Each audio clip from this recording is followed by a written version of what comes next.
is Orson Welles behind the camera. A camera focused for this program on a fairly out-of-the-way and little-known corner of Europe, the land of the Basques.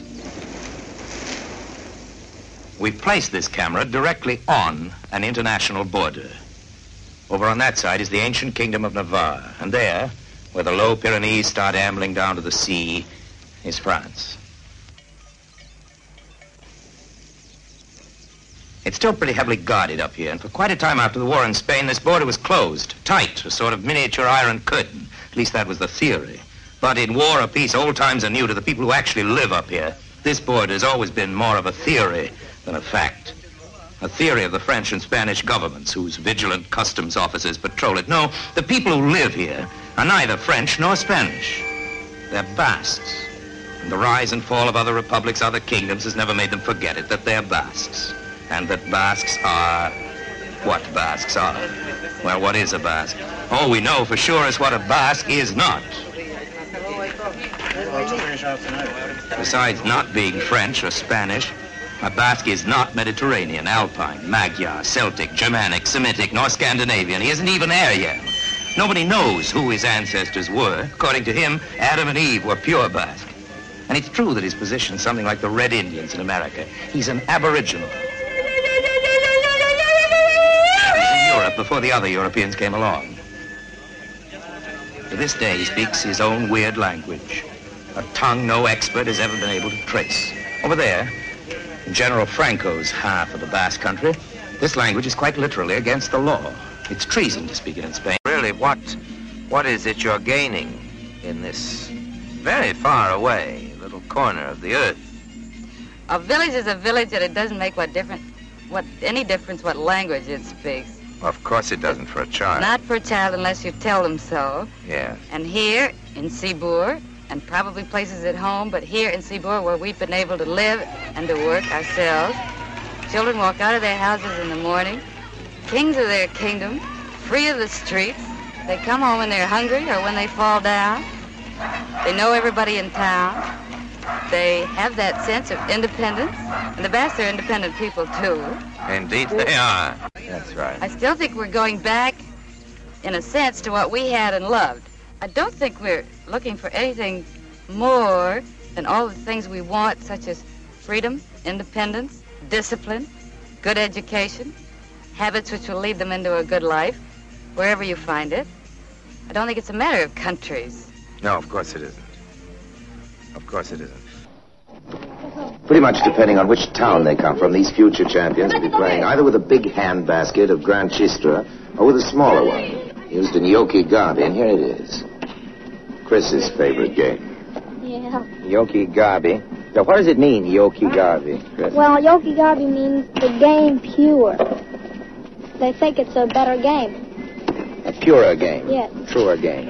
Maybe an older game. Do you figure an older game also? I should think so. Yeah. Time. You've visited and lived in a lot of countries, haven't you? Quite a few. Quite a few. And yet you've picked, of all the countries that you've known, you've picked this little corner of France, the Basque Country. When did you make up your mind about that? Well, it was right after the liberation in France. I came down, took one look, and fell in love with it. I can understand that.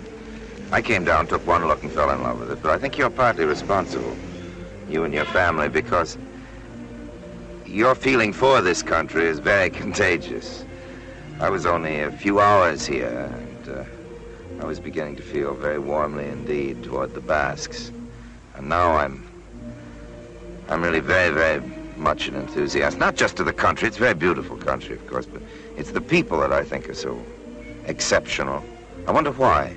I don't know that I can explain the Basque, which nobody can, but I think that quality of country comes from the people, because you get among these people, for one thing, just like the landscape, and perhaps that's why the landscape feels that way so much, you get a tremendous sense of tranquility. They're not worried about the future. They're not worried about the future. They live for today. It's not a question of living for today. They figure they've survived everything, will continue to survive. It's a kind of sense of dignity and of pride and of a business of being so close to each other that they have a sense of nothing being able to happen to them. They consider they've been occupied for I don't know how many hundreds of years now. Well, they're really the aboriginals, aren't they? They're the first, there's always been the talk about the mysterious Basque language. Where does it come from and all that? Because, of course, they do here in the Basque Country and on the other side of the mountains.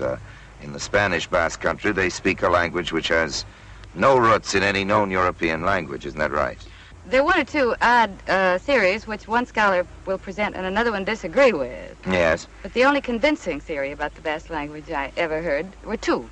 One was that it was the language of the Garden of Eden. This was Really? over for a while. And the other was... Maybe it is. That it was the language of the devil. So you can have your choice. Well, the Basques have certainly been here a long time. We know that they've been here longer than anybody else in Europe. Well, these people are proud of their past, and they're easy in the present, and they're not afraid of the future. Well, that's a beautiful phrase and a wonderful formula.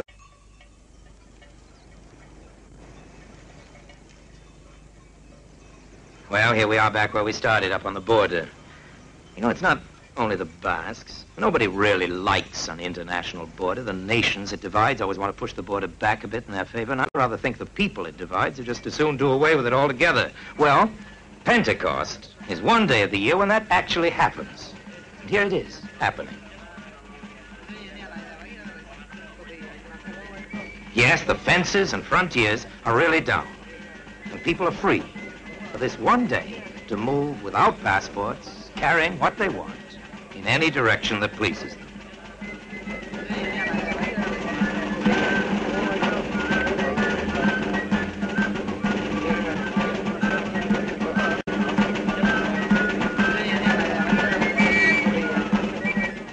It's like a big party.